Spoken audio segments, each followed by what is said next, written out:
अस्सलाम वालेकुम व्यूवर्स, उम्मीद है आप सब खैरियत से होंगे। तो आज के टॉपिक का अंदाज़ा आपने थंबनेल से लगा लिया होगा। जी हाँ, आज मैं वीडियो फ़ोटोशॉप पर सिखाने वाला हूँ। आज जो मैं वीडियो ट्यूटोरियल बना रहा हूँ इसका टॉपिक फ़ोटोशॉप है। और आज की वीडियो की चंद कुछ ख़ास बातें जो कि मैं आप लोगों को बताता चलूँ, वो ये कि आज की वीडियो में मैं जो चीज़ें बताऊँगा वो चीज़ें किसी भी फ़ोटोशॉप के नए यूज़र को समझने के लिए बहुत ज़्यादा आसान होंगी। वो सारे स्टूडेंट्स, वो सारे व्यूवर्स जो कि फ़ोटोशॉप यूज़ कर रहे हैं और जो कि नए हैं, जो कि फ़ोटोशॉप अभी सीख रहे हैं या सीखना चाहते हैं या सीखने का इरादा कर रहे हैं, तो ये वीडियो जो मैं आज बताने वाला हूँ ये इतनी बेसिक है कि उनको पता होना भी चाहिए और उनको आसानी से समझ में भी आ जाएंगी ये चीज़ें। वो सारे टूल्स, वो सारे फंक्शन जिन्हें मैं इस्तेमाल करना बताऊँगा वो बहुत ज़्यादा आसान है, बहुत आसानी से वो इस्तेमाल कर सकते हैं इनको। तो एक ख़ास बात और मैं आपको बताता चलूँ कि जो मैं आज बताने वाला हूँ इसका इस्तेमाल मैं इस तरह बताऊँगा कि आप इस स्किल को फाइवर में आसानी से सेल कर सकते हैं। मतलब कि जो चीज़ें मैं बताऊँगा वो चीज़ वो होगी कि जिस स्किल का डिमांड होगा, इस सर्विस की डिमांड है फाइवर में, अपवर्क में या फ्रीलांसिंग में। तो आपने थंबनेल से तकरीबन अंदाज़ा तो लगा लिया होगा कि मैं फ़ोटोशॉप में किन चीज़ों के बारे में आप लोगों को बताने वाला हूँ।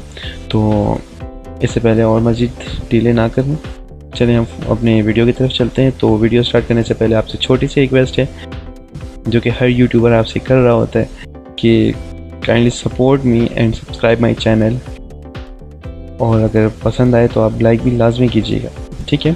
तो क्या आ जाए फ़ोटोशॉप सिखाते हैं। अच्छा, जो चीज़ें मैं आप लोगों को फ़ोटोशॉप में अभी बताने वाला हूँ उन चीज़ों के लिए आपके फ़ोटोशॉप के वर्जन की कोई रिस्ट्रिक्शन नहीं है। अगर आप 7.0 इस्तेमाल कर रहे हैं तो ये चीज़ें 7.0 में भी आप आसानी से कर सकते हैं, और अगर आप फ़ोटोशॉप CS वर्जन इस्तेमाल कर रहे हैं तो ये चीज़ें आप CS वर्जन में भी आसानी से इस्तेमाल कर सकते हैं। तो मैं आप लोगों को सबसे लो यानी 7.0 में बताता हूँ, क्योंकि मेजॉरिटी स्टूडेंट्स के पास ये चीज़ें अवेलेबल होती हैं। CS वर्जन में या बहुत ज़्यादा लेटेस्ट वर्जन में ये प्रॉब्लम आ रहा होता है कि व्यूवर्स के पास ये चीज़ें अवेलेबल नहीं होती। फ़ोटोशॉप बहुत आसानी से आप डाउनलोड कर सकते हैं, नेट पे, वेबसाइट, बहुत सारी जगह पर ये फ़ोटोशॉप 7.0 आपको आसानी से मिल जाएगा। और जो चीज़ें मैं अभी बताने वाला हूँ वो इस फ़ोटोशॉप 7.0 में आसानी से किया जा सकता है। और मैं आपको बताता चलूँ ये चीज़ें आपको बेसिक से लेके एडवांस तक ये कमांड आपको काम आएंगे, क्योंकि ये बेसिक है। जो बेस होती है उस पर ही आगे फर्दर एडवांस या लेटेस्ट वर्जन आ रहे होते हैं। तो मैं फ़ोटोशॉप 7.0 ओपन कर लेता हूँ।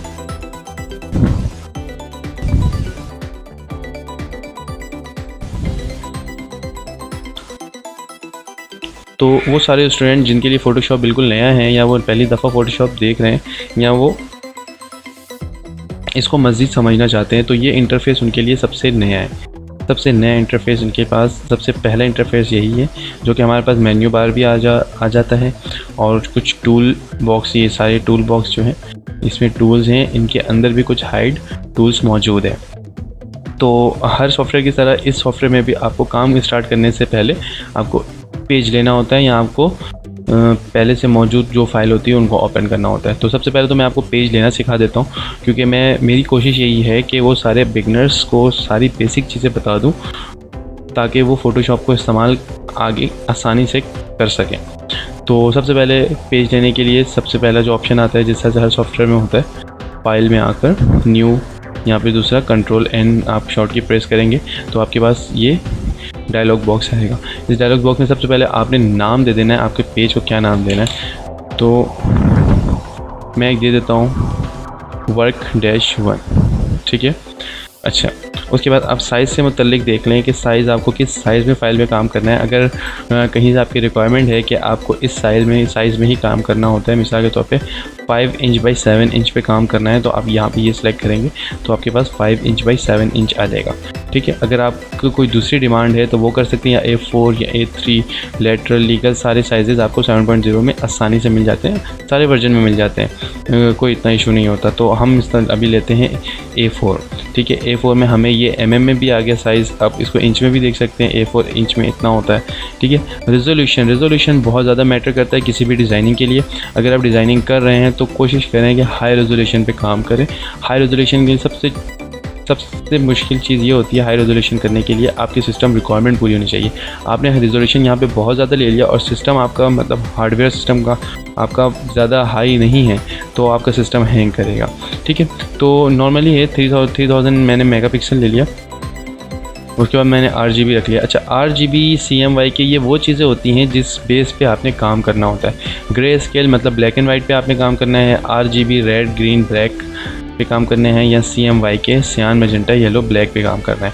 तो डिज़ाइनिंग में ये चीज़ें मैटर करती हैं कि आप काम किस पे करना चाहते हैं। ठीक है, प्रिंट जब आप डिज़ाइन कर लेते हैं और जब ये प्रिंट होने के लिए जाता है तो उस वक्त ये RGB और CMYK में काफ़ी कन्फ्यूज़न हो रही होती है, कलर चेंज हो जाता है। तो अभी तो हमारे इसमें कोई ज़्यादा अमल दखल नहीं है, तो हम सिंपल RGB लेते हैं। नेक्स्ट क्लासेस में मैं इंशाल्लाह इस पर पूरी एक वीडियो तैयार करूँगा, मेरे प्लान में मौजूद है कि RGB और CMYK में क्या फ़र्क होता है और किस तरह से इनको इस्तेमाल किया जाता है, ग्रे स्केल वगैरह क्या होता है। अभी जो हमारे मतलब की चीज़ है वो ये कंटेंट्स में 3 आपके पास ऑप्शन नज़र आ रहे होंगे, वाइट, बैकग्राउंड कलर या ट्रांसपेरेंट। ये वो चीज़ें शो कर रहा है कि जब आप न्यू पेज लेंगे तो आपको उस खाली पेज में फ़र्स्ट टाइम में क्या चीज़ें चाहिए। एक वाइट शीट नज़र आए उस पर, या बैकग्राउंड कलर मतलब आपने जो कलर सेलेक्ट किया हुआ है, यहाँ पर जो आपने कलर सेलेक्ट किया हुआ है इसमें से कोई कलर सेलेक्ट नज़र आए, या फिर ट्रांसपेरेंट मतलब कि कोई चीज़ें ना हो, मतलब सिर्फ और सिर्फ आपके पास एक फ्रेम खुल जाए और उसके बैक पे कोई चीज़ ना हो। ठीक है, तो हमें ज़रूरत है इस वक्त ट्रांसपेरेंट की। मैं आपको सैंपल के लिए वाइट लेकर दिखा देता हूँ। वाइट इस तरह से आता है, Ctrl+N मैंने दोबारा ले लिया, दोबारा से A4 मैंने सेलेक्ट किया और मैंने ट्रांसपेरेंट ले लिया। वाइट और ट्रांसपेरेंट में ये फ़र्क होता है कि ये हमारे पास वाइट है और ये हमारे पास ट्रांसपेरेंट है। ठीक है, तो हमें जो काम करना है किसी पे भी कर सकते हैं, बेसिकली हमारा काम ही यही है कि हमें बैकग्राउंड रिमूव किस तरह से करना है। असल में मैं आज आप लोगों को बताना ही मुझे यही है कि किसी भी इमेज का बैकग्राउंड किस तरह से रिमूव किया जाता है, और बैकग्राउंड रिमूव करने के बाद इमेज की क्वालिटी वैसे ही रहे, कुछ कम ना हो कुछ गलत ना हो, तो वो किस तरह से मैं आपको बताऊँगा। अच्छा, नेक्स्ट चीज़ ये कि बैकग्राउंड रिमूव करने के बाद आप किसी भी इमेज को किसी दूसरे इमेज पे रख कर आसानी से सेट कर सकते हैं। इस चीज़ की बहुत ज़्यादा डिमांड है इस वक्त फाइवर में कि आप किसी भी प्रोडक्ट के बैकग्राउंड रिमूव कर दें, या बैकग्राउंड ये चेंज कर दें, या बैकग्राउंड आप क्लाइंट के मतलब की लगा दें, या फिर इस पिक्चर्स को इस पिक्चर्स पे रिप्लेस कर दें, या इसी पिक्चर्स पे दूसरी पिक्चर्स को पेस्ट कर दें। मतलब बैकग्राउंड रिमूव करना एक स्किल, एक डिमांडिंग स्किल है। ठीक है, तो जो कि मैं आपको बहुत आसानी से समझाने वाला हूँ फोटोशॉप 7.0 के थ्रू हुई। ठीक है, तो मैंने मिसाल के तौर पे मैंने ले लिया ट्रांसपेरेंट। ठीक है, अच्छा, अब जो सबसे मेन कमांड जो हम लोग इस्तेमाल करने वाले हैं वो है सिलेक्शन टूल्स, क्योंकि किसी भी इमेज का बैकग्राउंड रिमूव करने के लिए आप जितनी बेहतर सिलेक्शन करेंगे आपकी इमेज उतनी ज़्यादा शार्प होकर उस बैकग्राउंड से कट आउट हो जाएगी। अगर आप उस इमेज को रफली सिलेक्ट करते हैं या सिलेक्ट करने पे इंटरेस्ट नहीं लेते हैं, या आपकी सिलेक्शन कहीं से रह जाती है, तो वो अच्छी तरह से उस इमेज से कट आउट नहीं होगा, या इमेज इतनी अच्छी तरह से रिमूव नहीं होगी। जो कि मैं भी आपको इमेज लेकर समझा भी सकता हूँ, समझाऊंगा कि किस तरह से और किस तरह से आप इसको सिलेक्ट कर सकते हैं और क्या आप बेहतर कर सकते हैं। ठीक है, तो मैं 2 चीज़ों में आप लोगों को समझाने वाला हूँ। एक वो चीज़ जिसकी सिलेक्शन बहुत ज़्यादा आसानी से हो जाती है, शॉर्टकट से हो जाती है, मतलब सेकंडों में उसकी सिलेक्शन हो जाएगी और बैकग्राउंड चेंज हो जाएगा। और कुछ इमेजेस ऐसी होती हैं जिसमें थोड़ा सा वर्क करना पड़ता है, थोड़ी सी मेहनत करनी पड़ती है, जिसके बाद ही वो चीज़ें अपने बैकग्राउंड को छोड़ पाती हैं। ठीक है, तो आए इससे हम स्टार्ट करते हैं। सबसे पहली चीज़ ये कि हमने पेज ले लिया। दूसरी चीज़ ये कि हमें वो इमेज चाहिए जिसका मुझे बैकग्राउंड चेंज करना है या बैकग्राउंड रिमूव करना है। मैं आपको बताता चलूँ कि कोई भी इमेज जिसका बैकग्राउंड रिमूव हो जाए उसके बाद भी उसको सेव किया जा सकता है कि अगर उस इमेज को दूसरे इमेज पे रखें तो उसके पीछे कुछ भी शो ना हो। मिसाल के तौर पे अगर आप कोई इमेज देखते हैं वेबसाइट वगैरह पे, लोगों के पीछे वाले कलर भी शो हो रहे होते हैं, या कोई इमेज अगर किसी दूसरे इमेज के ऊपर रखा जाए तो उसके बैकग्राउंड से, उसके एजेस के पास से वो चीज़ें पीछे वाली बैकग्राउंड भी शो हो रही होती हैं। तो मैं आपको वो तरीका भी सिखाऊंगा कि इस इमेज को किस तरह से सेव किया जाता है कि अगर आप फोटोशॉप पे इसको दूसरी इमेजेस के ऊपर रखें तो वो किस तरह से काम करती है। ठीक है, तो हम वो इमेज खोल लेते हैं जिस पे हमें वर्क करना है। सबसे पहले मैं आपको आसान तरीका बताऊंगा कि वो कौन सी इमेजेस होती हैं जिनको आसानी से सिलेक्ट किया जा सकता है। ठीक है, तो सबसे पहले मैं ओपन में आ गया। ओपन मेरे पास कुछ इमेजेस मौजूद हैं कंप्यूटर में, ये कुछ इमेजेस हैं जो कि सबसे पहले मैं आपको आसान तरीके से बताता हूँ कि चीज़ें किस तरह से आसानी से सिलेक्ट हो जाएंगी। ये एक इमेज है मेरे पास, ठीक है। अब मुझे करना ये है कि इसमें से ये जो वाइट कलर के बैकग्राउंड है इसको रिमूव करना है, और ये जो डमीज़ नज़र आ रही है, ये मैग्नेट है, कुछ इसमें चिपके हुए हैं, कुछ शेडो है, तो इनको अलग करना है, ठीक है। मतलब कि ये बैकग्राउंड से अलग हो जाए। तो सबसे आसान तरीका है सिलेक्शन टूल में मैजिक टूल का। मैजिक टूल हमारे पास ये शो हो रहा होता है, और यहाँ पे आपके पास शो होगा जब आप कर्सर रखेंगे मैजिक टूल। ऐसा इसकी शॉर्टकट है डब्ल्यू आप जैसे प्रेस करेंगे मैजिक टूल आपका सिलेक्ट हो जाएगा। और अगर डब्ल्यू प्रेस नहीं करना तो आप यहाँ पर आकर सिंपल क्लिक करेंगे, ये सिलेक्ट हो जाएगा। अच्छा, अब मैजिक टूल से आपने बैकग्राउंड सेलेक्ट किस तरह से करना है कि सारी जगह पर जहाँ जहाँ बैकग्राउंड नज़र आ रहा है खुद से सिलेक्ट हो जाए। सबसे आसान मेथड है, अगर आप मैजिक टूल को सिर्फ इसी तरह सिंपल क्लिक कर देंगे तो जस्ट वो एरिया सिलेक्ट होगा जहाँ तक वो पहुँच सकता है, ठीक है, जहाँ तक वो पहुँच सकता है। अगर ये चीज़ यहाँ से ब्लॉक होती और यहाँ से ब्लॉक होती तो ये एरिया सिर्फ सिलेक्ट होता है। मिसाल के तौर पे मैं आपको ब्लॉक करके दिखा देता हूँ।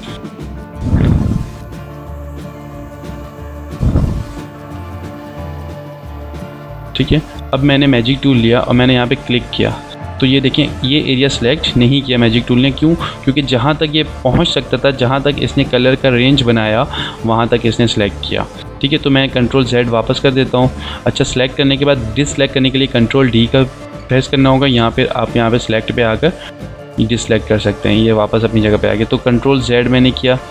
अच्छा, फ़ोटोशॉप में एक फंक्शन मैं आपको मज़ीद बता दूं कि फ़ोटोशॉप में जब भी आप कंट्रोल Z यानी अंडू करेंगे तो एक दफ़ा कंट्रोल Z करने से वो एक बार अंडू करेगा। ठीक है, मज़ीद फर्दर आपको अंडू करना है तो आप कंट्रोल अल्टर Z प्रेस करेंगे तो मज़ीद फर्दर वो अंडू करेगा, मतलब कि वो अपने वापस पोजीशन पे आ जाएगा।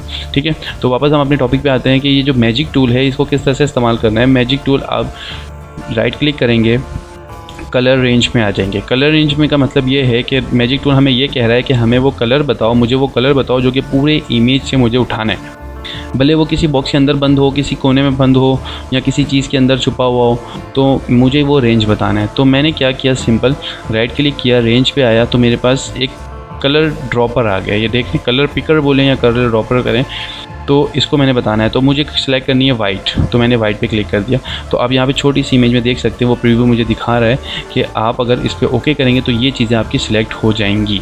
ठीक है, अच्छा, इसी ड्रॉपर को मैंने अगर ब्लू पे सिलेक्ट कर लिया तो उसने सारे ब्लू कलर के डॉट्स को सिलेक्ट कर लेने कि ब्लू कलर में आपको ये सारी चीज़ें सिलेक्ट होंगी। ऑरेंज कलर अगर मैंने लेना है तो ऑरेंज कलर में ये चीज़ें सिलेक्ट होंगी। अगर रेड कलर लेना है तो रेड कलर में आपको ये चीज़ें सिलेक्ट होंगी। अच्छा, इसमें फर्दर क्या फंक्शन है कि अगर मैंने वाइट को सिलेक्ट करना है तो वाइट का रेंज भी है। अब मैंने बहुत ज़्यादा शार्प लेने हैं तो वाइट की छोटे छोटे सेल्स भी उसने सिलेक्ट कर लेने हैं। छोटे छोटे सेल्स भी अगर सिलेक्ट करने हैं, लेकिन जो कि हमारी इमेज के लिए सही नहीं होता है, कुछ हमारी इमेज से भी चले जाती हैं। ठीक है, तो हमें अपने रेंज के हिसाब से लेना होता है। मुझे कुछ शेडो भी चाहिए, देख रहे हैं आप कि अगर मैं बहुत रफ़ कर दूं तो वो इस तरह सेलेक्ट करेगा, मैं थोड़ा शार्प करूं इस तरह से, और मज़ीद शार्प कर दूं तो शेडो भी ले जाएगा वो। ठीक है, तो मैंने मज़ीद शार्प नहीं करना है, मैं अपने लेवल पे रखना है। मैंने किया ये, ठीक है, ओके कर दिया। तो वाइट वाले वो सारे इमेज के हिस्से उसने सेलेक्ट कर लिए हैं। ठीक है, अब देखें, हमें तो चाहिए था इसको इमेज से हटाना। ठीक है, तो मैंने क्या करना है, सिंपल डिलीट का बटन दबा देना चाहिए था कि बैकग्राउंड डिलीट हो जाए। तो ऐसा क्यों नहीं हुआ? क्योंकि देखें यहाँ पे हमारा लेयर जो है वो लॉक हुआ है। ठीक है, फ़ोटोशॉप में लेयर का भी बहुत ज़्यादा अमल दखल है। अगर आपका लेयर लॉक होगा तो इस पर कोई काम नहीं होगा। ठीक है, तो इसका मतलब ये कि सबसे पहले आपको लेयर को अनलॉक करना है, वरना आपने जो काम किया सब बेकार है। ठीक है, अव्वल तो काम होगा नहीं, अगर जो काम कर भी लिया आपने तो बेकार होगा। ठीक है, तो मैंने दोबारा से डिससेलेक्ट कर लेना है। डिससेलेक्ट करने के बाद मैंने इस लेयर को अनलॉक करना है, डबल क्लिक किया, ओके कर दिया, अनलॉक हो गया। ठीक है, अच्छा, बैकग्राउंड लाने के लिए इसको एक मज़ीद लेयर देंगे हम और उस लेयर को नीचे रखेंगे। अब इसका बैकग्राउंड आसानी से रिमूव हो जाएगा। राइट क्लिक किया, कलर रेंज में आए, इसको कलर रेंज दिया, ओके किया और मैंने डिलीट का बटन दबा दिया। अब देखें हमारे पास ये जो इमेज है इसमें बैकग्राउंड डिलीट हो चुकी है। अब इसको आप किसी भी इमेज पे रिप्लेस कर सकते हैं, किसी भी इमेज में रख सकते हैं। मैं आपको दिखा देता हूँ, कोई दूसरी इमेज ले लेता हूँ। मैं कंट्रोल O से ओपन किया, मैंने ओपन करके ये एक इमेज मैंने उठाई। ठीक है, एक इमेज मेरे पास ये है। मेरे पास एक सॉफ्टवेयर भी है जिसमें हाई रेजोल्यूशन इमेज आप फ्री ऑफ कॉस्ट उठा सकते हैं, अनस्प्लैश के नाम से। तो गूगल पे जाके आप अनस्प्लैश लिखेंगे तो आपके पास जो सॉफ्टवेयर खुलेगा, जो वेबसाइट आपके पास खुलेगी वहाँ पे आपको free of cost high resolution images मिल जाते हैं। ये मैंने वहीं से उठाया। तो एक इमेज मेरे पास खुल गया, तो मैंने क्या करना है, मैंने जो इमेज से ये उठाया था, सिंपल इसको इस पर कन्वर्ट करना है, ठीक है, ताकि आप लोगों को दिखा सकूं कि इमेज रिप्लेस होने के बाद बैकग्राउंड किस तरह से शो हो रहे होते हैं, ठीक है। तो मेरे पास एक ये इमेज है, मैंने क्या करना है, सिलेक्शन की टूल ये उठाना है, यहाँ पे आके कंट्रोल ए प्रेस कर देना है। कंट्रोल ए प्रेस करेंगे तो आपको देखें ये पूरे पेज को सिलेक्ट कर लिया इसने। अब मैंने क्या करना है, कंट्रोल सी सिंपल, फिर इस इमेज पे आना है, कंट्रोल वी कर देना है, ठीक है। ये जो इतना छोटा सा आया है, इमेज जितनी बड़ी इतनी छोटी, ये रेजोल्यूशन डिफरेंस होता है, किसी की रेजोल्यूशन ज़्यादा होती है, किसी की रेजोल्यूशन कम होती है। तो अभी हम रेजोल्यूशन पे काम नहीं कर रहे हैं, इस पर भी मैं फर्दर वीडियोस बना दूंगा, तो अभी रेजोल्यूशन पे काम नहीं कर रहे हैं। हमारी जो मैंने इमेज यहाँ पे पेस्ट की है इसकी रेजोल्यूशन बहुत कम है, और जिस पे मैंने पेस्ट की है ये वाली इमेज, इसकी रेजोल्यूशन बहुत ज़्यादा है, इस वजह से ये तस्वीर इसके सामने बहुत छोटी है। खैर हमारा टॉपिक रेजोल्यूशन नहीं है, हमारा टॉपिक बैकग्राउंड चेंज करना है। तो ये मैंने यहाँ पे लाके रख दिया। अब पता नहीं चल रहा है कि इसको किस तरह से हैंडल किया जाए, तो कंट्रोल टी ट्रांसमिशन आता है। कंट्रोल टी से आपको कुछ ये इसके गिर्द एक लाइन बन जाती है और कुछ आपको हैंडल मिल जाते हैं जिससे आप इसको छोटा बड़ा कर सकते हैं। अच्छा, जब भी इसको छोटा बड़ा करें तो शिफ्ट दबा के करें, क्योंकि लेंथ और वेट इसकी शिफ्ट के साथ ही सही घूम रही होती है। तो मैंने क्या करना है, अभी मैंने इसको बड़ा किया तो इसके पिक्सल कुछ आउट हो रहे हैं, तो मैंने इंटर करूँगा मैं, तो इसको कुछ ये थोड़े बहुत मर्ज हो जाएंगे, बेहतर हो जाएंगे, ठीक है। अब देखें बैकग्राउंड चेंज करने का फ़ायदा ये है। बैकग्राउंड चेंज करने का फ़ायदा देख रहे हैं आप, इसके बैकग्राउंड में ये बंदा ईज़िली दिखाई दे रहा है। इसको अब किसी भी जगह पे सेट किया जा सकता है। यही वजह है कि ऐसे इमेजेस की बहुत ज़्यादा डिमांड होती है। ये देखें, मैंने इस इमेज को इसके लैपटॉप पे सेट कर दिया। ये बज़ाहिर आपको देखने में लग रहा होगा इसके लैपटॉप का बैक कवर है, लेकिन अब मैंने आपके सामने ही इसके लैपटॉप पे इसको किया है। अच्छा चलें, अब इसको यहाँ से हटा के हम इसके वॉल पे कर देते हैं। वॉल पे पता तो नहीं चलेगा, हम इसकी फ़ाइल पे कर देते हैं, ठीक है। इसको मैंने ये किया, कंट्रोल से ये चीज़ें काम करती हैं इस तरह से।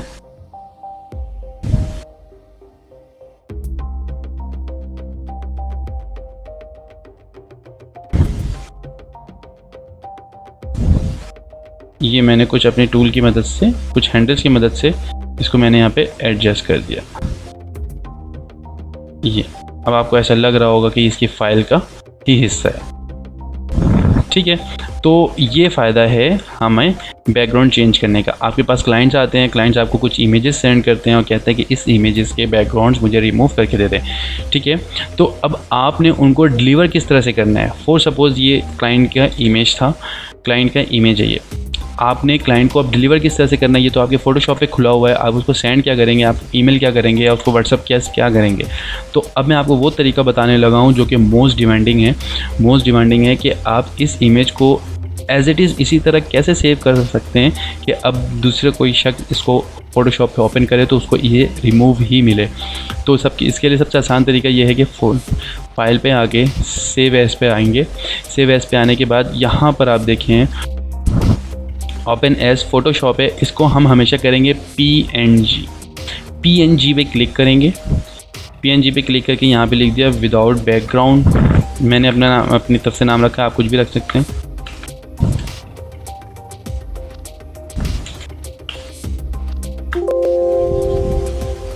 Without background file not found, check file name again. Sorry, मैंने यहाँ पे कमांड ही दूसरी ली हुई है, ओपन एज, मुझे लेना था save as, sorry save as. Save as लेने के बाद मैंने करना है PNG में मैंने यहाँ पे कर देना है विदाउट बैकग्राउंड। उसके बाद मैंने ओके करना है, यहाँ पर नन पे क्लिक कर देना है, इंटरलेस नन, ओके। अब ये इमेज आपकी सेव हो गई है विदाउट बैकग्राउंड, नो, ठीक है। मैं अब उस फाइल पे जाता हूँ, ये देखें ये आपके पास विद ग्राउंड है, ठीक है। अब ये आपके पास विदाउट बैकग्राउंड है। ये देखें, ये आपके पास विदाउट बैकग्राउंड आ गए। ठीक है, ये था सिंपल तरीका फ़ोटोशॉप में बैकग्राउंड रिमूव करने का। ठीक है, अब थोड़ा सा डिफ़िकल्ट तरीका देख लेते हैं। थोड़ा सा डिफ़िकल्ट तरीका हम यूँ देखते हैं कि अब हम सिलेक्शन को बेहतर किस तरह से कर सकते हैं, और अगर कोई ऐसा बैकग्राउंड आ जाए जिसमें कलर बहुत ज़्यादा है, उसमें से आपको निकालना है, तो आपका ये मैजिक टूल काम नहीं करेगा। और सपोज़ हमने कंट्रोल ओ प्रेस किया और इस इमेज को ले लिया। ठीक है, अब इसमें क्लाइंट कहता है कि मुझे इस बंदे की तस्वीर इस इमेज से निकाल के दे दो। आप जिस तरह से मैंने बताया, मैजिक टूल अगर आप लेते हैं और आप इस पे इसी तरह क्लिक करते हैं, राइट क्लिक किया, कलर रेंज पे आ गए, तो आपके पास बैकग्राउंड में बहुत सारे कलर्स हैं। इससे पहले वाले इमेज में आपके पास कम कलर थे, अभी आपके पास बहुत ज़्यादा कलर्स हैं। ठीक है, तो अब आपको क्या करना है, अब आपको मैजिक टूल यूज़ नहीं करना है, अब आपको यूज़ करने हैं कोई दूसरी टूल्स। जिस तरह से आप आ जाएंगे अपने पॉलीगॉन टूल्स में, polygon lasso tools. Polygon lasso tools के अंदर बहुत सारी चीज़ें होती हैं, मैजिक, पॉलीगॉन, लासो। ठीक है, ये तीन होती हैं। मैजिक का क्या काम होता है? मैजिक काम ये करता है कि आपके कलर्स को रीड करके वो अपने पिन बैठाता जाता है।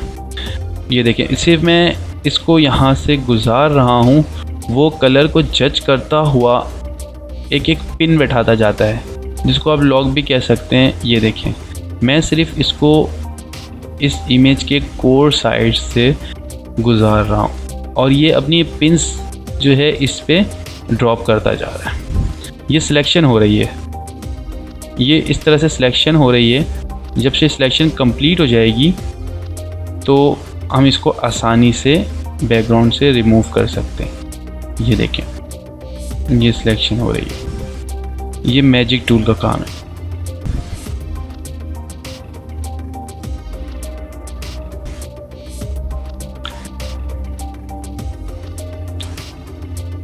जहाँ पर आपको पिन की खुद ज़रूरत है वहाँ आप क्लिक करके पिन ड्रॉप कर सकते हैं। ये सिलेक्शन हो गई। ठीक है, यहाँ पर देखें, इस पर्सन की साइड्स की सारी चीज़ें सिलेक्ट आसानी से हो गई।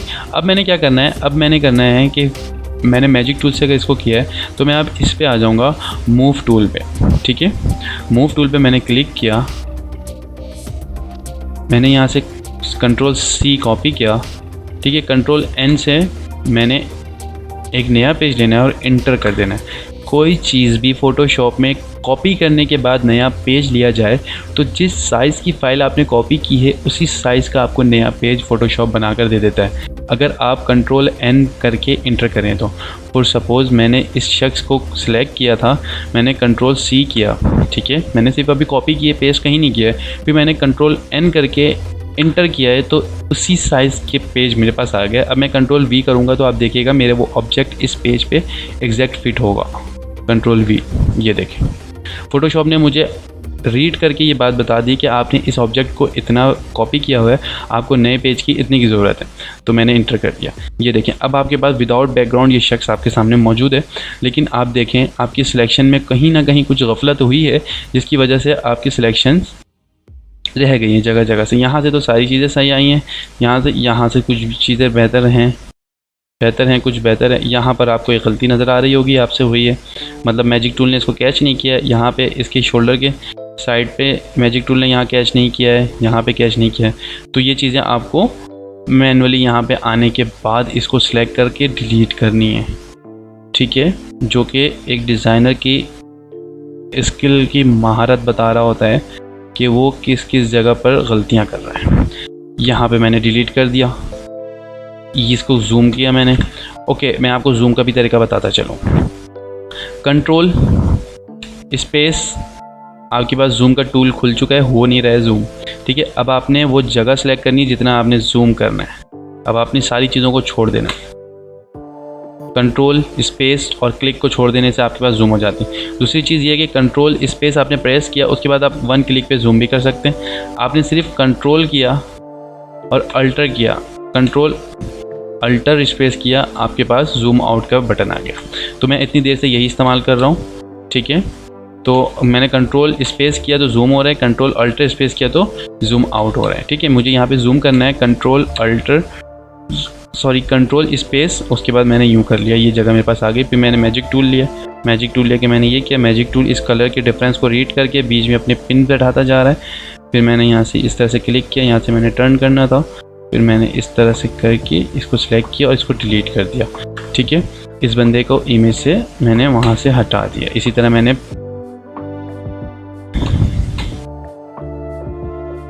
अगर ये वीडियो आपके लिए बहुत ज़्यादा यूज़फुल है तो मुझे काइंडली कमेंट में बताइएगा। मोटिवेशन होती है स्टूडेंट की तरफ से, सपोर्ट मिलने से बहुत ज़्यादा मोटिवेशन होती है। ठीक है गाइस, तो ये इस तरह से मैंने जहाँ जहाँ मुझे कुछ थोड़ी बहुत भी ऐप दिखी मैंने इसको डिलीट कर दिया। अब देखें ये बंदा जो है मेरे पास विदाउट बैकग्राउंड मौजूद है मेरी फ़ाइल में। अब मैंने इसको क्लाइंट को सेंड करना है, क्लाइंट को सेंड करना है। तो अभी मैंने वो तरीका बताया आपको कि किस तरह से सेंड करना है।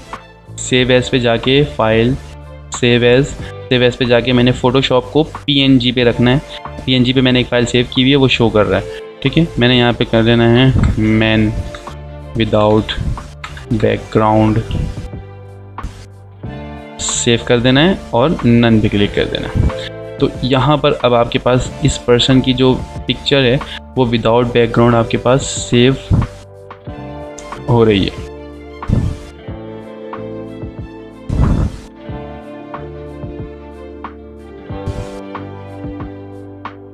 विदाउट बैकग्राउंड आपके पास सेव हो चुकी है। ये रहा वो इंसान। ये देखें, ये इमेज पहले हमारे पास इस तरह से थी। ठीक है, अब मैंने इसको बैकग्राउंड रिमूव करके इस तरह से कर दिया। ठीक है, अब देखें इसका इस्तेमाल क्या है। अभी भी कुछ चीज़ें जगह बाकी हैं। ये देखें, अब इनके बालों के अंदर देखें। चले इसको भी सेट करते हैं। ठीक है, ये हम आ गए। अब यहाँ पर आप इस्तेमाल कर सकते हैं मैजिक टूल। मैजिक टूल आपने इस तरह से क्लिक करना है।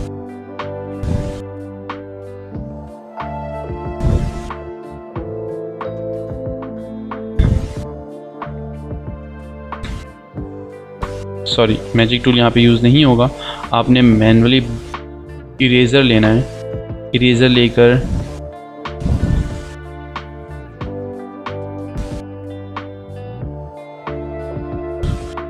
लेकर इसके ब्रश का स्टाइल आपने चेंज करना है। राइट क्लिक करके ब्रश का साइज़ चेंज करने के बाद आपने राइट क्लिक करके इसका स्टाइल चेंज करना है। स्टाइल यूँ चेंज करना है क्योंकि आप देख रहे होंगे इसमें मुझे रफ़ किस्म का ब्रश चाहिए थोड़ा ना, ताकि उसके बाल की जो रफनेस है वो ज़ाहिर होती रहे। इस तरह से just click click click click click, just click, sorry, just click and just click. ठीक है, click click click, just click here।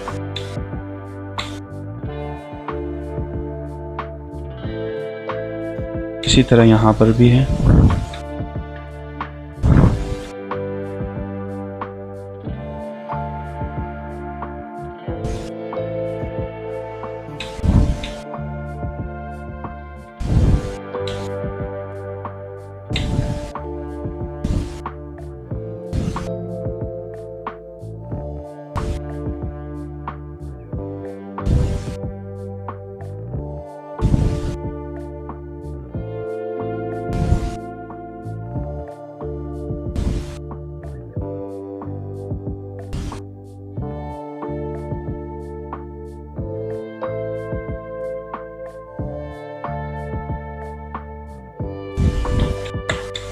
इस तरह से आपने इसको सिलेक्ट करके दोबारा से control file save as then PNG then you can select just this picture and yes okay, yes replace okay।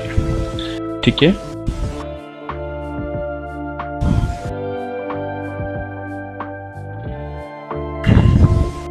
तो यहाँ पर आपकी जो इमेज है वो रेडी होकर आ रही है। ठीक है, तो मैंने दो तरीके कार आप लोगों को बताएं। ये आपकी इमेज आ गई आपके पास।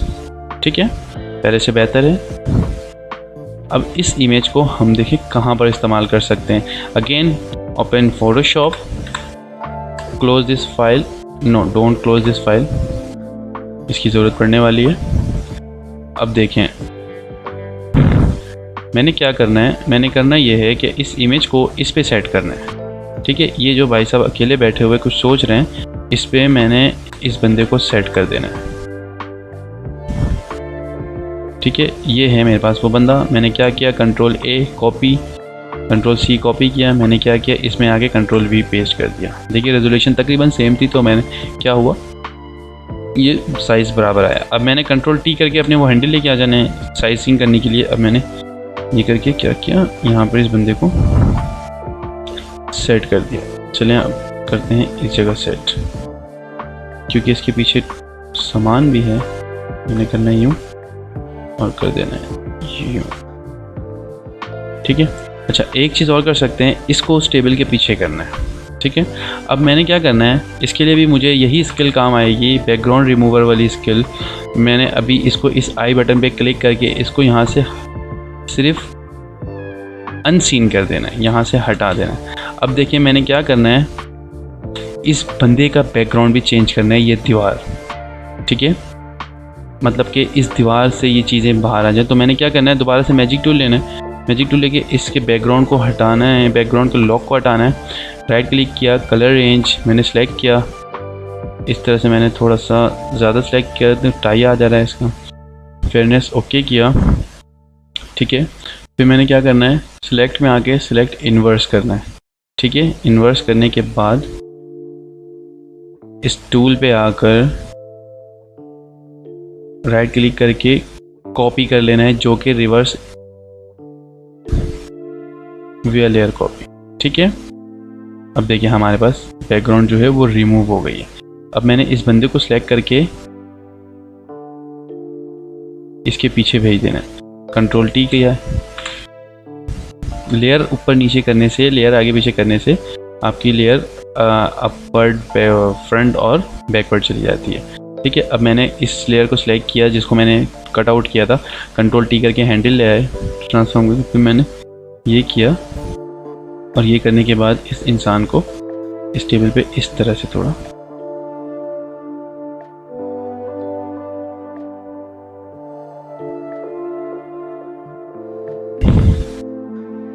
सा जो है,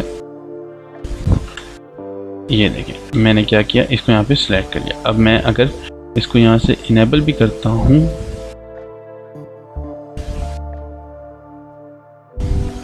मैंने यहाँ से न्यू लेयर लिया, इसको सिलेक्ट किया, इसके कलर को पिक किया, सिलेक्ट पिक कलर पिकर इससे आता है, कलर पिक किया मैंने। ठीक है, और मैंने क्या किया, इस वाले बैकग्राउंड को फुल कर दिया। ठीक है, अब मैंने करना ये है कि इसको जस्ट हाइड किया, इसको इसके पीछे रखा,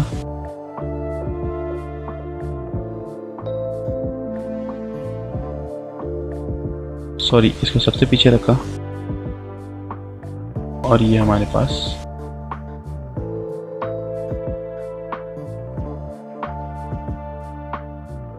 यस। अब देखिए सारी चीज़ें अलग अलग हो गई हमारे पास, ये अलग हैं, ये भाई साहब अलग हैं, और ये हमारे पास इमेज अलग है। ठीक है, इसको हम हटा देते हैं, डिलीट, यस। ये देखें, अब बिना फ़ोटोशॉप की पिक्चर, बिना बैकग्राउंड की पिक्चर का सबसे बड़ा फ़ायदा यही है कि आप किसी भी पिक्चर्स को किसी के साथ भी सेट आसानी से कर सकते हैं। कंट्रोल टी किया, ये थोड़े बड़े लग रहे हैं भाई साहब, इसको थोड़ा सा छोटा कर दिया, थोड़ा सा ये करके ये कर दिया। ये आप इसके साथ सेट हो गए। अब मैंने क्या करना है, इसको कंट्रोल इसी तरह फाइल सेव एज, अब पीएनजी नहीं करना है, हमें जेपीजी करना है। जेपीजी मैंने किया और यहाँ पे लिख दिया custom picture.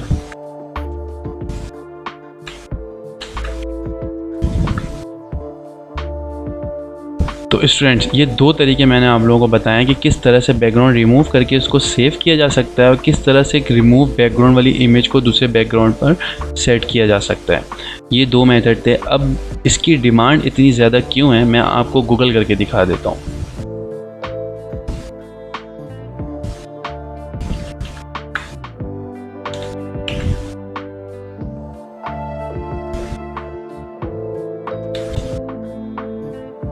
Background removal jobs online description, Fiverr, Upwork, India, बहुत सारी जगह पर हो रहा होता है, ऑनलाइन कर लिया, ठीक है। बैकग्राउंड रिमूवल एडवांस जॉब आई हुई है, ठीक है। फ्रीलांसिंग पे guru.com में भी find freelance background removal service job, guru.com में भी ये जॉब आई हुई है। मैंने जो मेथड आप लोगों को बताया है सेम उसी तरह से काम होता है। आप क्लाइंट से कांटेक्ट करते हैं, क्लाइंट आपको कुछ इमेजेस देते हैं। हाँ, थोड़ी बहुत डिफ़िकल्ट इमेज हो सकती है वो, जिसकी कलर सिलेक्शन पे परेशानी हो सकती है, उसका भी तरीका मैं आपको बता देता हूँ। सिलेक्शन जितनी ज़्यादा अच्छी होगी आपकी पिक्चर्स, उतनी ज़्यादा आसानी से बैकग्राउंड रिमूव कर पाएंगे, ठीक है। तो देखिए guru.com में भी आ गया, freelancer.pk में भी जॉब्स आपके पास रखी हुई हैं। क्योंकि अभी इन सब पे मेरा अकाउंट बना हुआ नहीं है तो इसको खोलने का फ़ायदा नहीं होगा, बस मैं आपको दिखा रहा हूँ। Background removal, background service, Fiverr, मतलब 20 background image remove, hiring now, मतलब बहुत सारी जॉब्स आपको गूगल में मिल जाएगी बैकग्राउंड रिमूवल के हवाले से। तो इन शॉर्ट स्टूडेंट्स, मैं आपको ये समझाने की कोशिश कर रहा हूँ कि मैंने जो स्किल अभी आपको फ़ोटोशॉप पे बताई है ना, इसके लिए आपको किसी हाईएस्ट वर्जन की ज़रूरत है, ना इसके लिए आपको किसी कोचिंग सेंटर या टीचर की ज़रूरत है, ना आपको इसके लिए किसी बहुत ज़्यादा टाइम की ज़रूरत है। मैंने आपको चंद मिनट में आपको ये काम करके दिखाया है कि कुछ पिक्चर्स में से बैकग्राउंड रिमूव किए, कुछ डिफ़िकल्ट बैकग्राउंड को रिमूव करके फिर उसी इमेज को मैंने दूसरी इमेज के साथ सेट भी किया, ठीक है। तो कुछ चीज़ें जो कि याद रखने वाली हैं, सिलेक्शन टूल्स याद रखने हैं, ठीक है। आपको लेयर्स की मैनेजमेंट याद रखनी है, मतलब लेयर्स की लोकेशन, लेयर्स किस तरह से काम करते हैं, किस लेयर्स के ऊपर। अगर मिसाल के तौर पे मैं आपको एक चीज़ और बताता चलूँ, ये एक लेयर है, इस लेयर को मैंने 2 के ऊपर रख दिया तो इसका मतलब ये है कि वो 2 के सामने आ गया, 2 पीछे चला गया। अब मैंने इस बैकग्राउंड लेयर को मैंने 3 के भी आगे रख दिया, मतलब ये जो बंदा बैठा हुआ है इस लेयर के भी ऊपर रख दिया तो मतलब ये बंदा भी पीछे छुप गया। मैंने सबसे टॉप पर रख दिया तो मतलब सारी चीज़ें पीछे चली गई। इसी तरह मैंने एक के पीछे किया तो एक चीज़ आई बाहर, दूसरे के पीछे किया दूसरी चीज़ बाहर आई, और तीसरे के पीछे किया तीसरी चीज़ बाहर है। इसी तरह फ्रंट और बैक काम किया जाता है। अब पीछे जो बंदा बैठा हुआ है ऐसा लग रहा है कि इसके साथ ही बैठा हुआ है, लेकिन मैंने जस्ट क्या किया है, उसको टेबल के पीछे कर दिया, ये सारे लैंप वगैरह के उस बंदे को पीछे कर दिया। किस तरह से किया, मैंने इसके पीछे इसको रख दिया। अब देखिए मैं इसको आगे रखता हूँ, इस तरह से मैंने किया, ये देखो ये बंदा लैंप के और ये कप्पा और लैपटॉप के सामने आ गया। किस तरह से आया, मैंने उसके लेयर को इसके अपवर्ड कर दिया। मैंने इसको क्या करना है, बैकवर्ड कर देना वापस, तो ऐसा लगेगा कि वो इसके साथ टेबल पर बैठा हुआ है। तो ये सारी थोड़ी बहुत डिज़ाइनिंग स्किल्स जहन में होनी चाहिए, जिससे पता चले कि किस तरह से ये काम किया जा सकता है, ठीक है। तो आज का जो टॉपिक मैंने कवर किया है इसको समराइज़ करके ये बता देता हूँ कि आज जो मैंने फ़ोटोशॉप में आप लोगों को बेसिक टूल सिलेक्शन के बारे में बताया है। सिलेक्शन की मदद से आप बैकग्राउंड रिमूव कर सकते हैं, मज़ीद सिलेक्शन की मदद से आप किसी डिफ़िकल्ट बैकग्राउंड को आसानी से सिलेक्ट करके रिमूव कर सकते हैं, जिसमें मैंने मैजिक टूल बताया। मैजिक टूल के अंदर लासो टूल और भी पॉलीगॉन टूल, ये 2 टूल ऐसे हैं जिनसे आप मज़ीद कर सकते हैं। देखिए मैं आपको बताता हूँ पॉलीगॉन टूल का क्या काम है। पॉलीगॉन टूल जो है वो आपको सिंपल लाइनों के साथ सिलेक्ट करवा रहा होता है, इस तरह से। देखें मिसाल के तौर पे आप छोटी छोटी लाइनों के साथ कोई भी ऑब्जेक्ट सिलेक्ट करके इस तरह से आपने ये ऑब्जेक्ट को आसानी से सिलेक्ट कर लिया। ये देखें ये ऑब्जेक्ट यहाँ से निकल के बाहर आ गया, ठीक है। इस तरह से सिलेक्ट हो जाए। मिसाल के तौर पे अगर आपकी ये कॉलर सिलेक्ट नहीं हो पा रही है, मैजिक टूल से भी नहीं हो पा रही है, तो आपने ये लासो टूल लिया और इस तरह से इसके कॉलर्स को सिलेक्ट किया। ये आपके माउस के ऊपर आपकी ग्रिप इतनी अच्छी होनी चाहिए कि किस जगह पे आपको क्लिक करना है, एग्जैक्ट उसी जगह पर आपको क्लिक करना भी चाहिए। मिसाल के तौर पे मैंने इसकी ये ब्लैक कॉलर को सिलेक्ट करना है, ठीक है। मैंने ये सिलेक्ट किया तो ये देखें ये इसका ब्लैक कॉलर जो है, ये लेयर सेलेक्ट नहीं हुआ, ये इसका ब्लैक कॉलर जो है सिलेक्ट हो गया, ठीक है। तो इसी तरह एक हमारे पास आता है पेन टूल। पेन टूल में मैं आपको बाकायदा एक क्लास तैयार करूँगा, एक वीडियो तैयार करूँगा। पेन टूल एक बहुत ही कमाल की टूल है सिलेक्शन के टूलों में। सिलेक्शन की टूल में आप पेन टूल का जहाँ इस्तेमाल करते हैं वो मतलब आप कुछ भी कर सकते हैं। ये हमारे पास पेन टूल रखा हुआ है। पेन टूल के यूज़ थोड़ा सा डिफ़िकल्ट है मतलब, लेकिन अगर आपको ये इस्तेमाल करना आ जाए तो आप कोई भी शेप तैयार कर सकते हैं पेन टूल की मदद से, ठीक है। तो पेन टूल इंशाल्लाह मैं आपको अगली वीडियो में बताऊंगा। अगेन मैं ये कहूँगा, अगर किसी को कोई चीज़ें समझ में नहीं आई तो मुझे कमेंट में कांटेक्ट कर सकते हैं। मैं कमेंट में आपको अवेलेबल रहूँगा, एनी टाइम अवेलेबल रहूँगा कमेंट में। आपको कोई चीज़ें पूछनी है, कोई पिक्चर्स एडिट करवाना है या कुछ गाइडेंस चाहिए, मैं आपको कमेंट में अवेलेबल मिलूँगा। ठीक है, तब तक के लिए अपना ख्याल रखिएगा। अभी इस क्लास को यहीं पे एंड करते हैं, मिलते हैं अगले क्लास।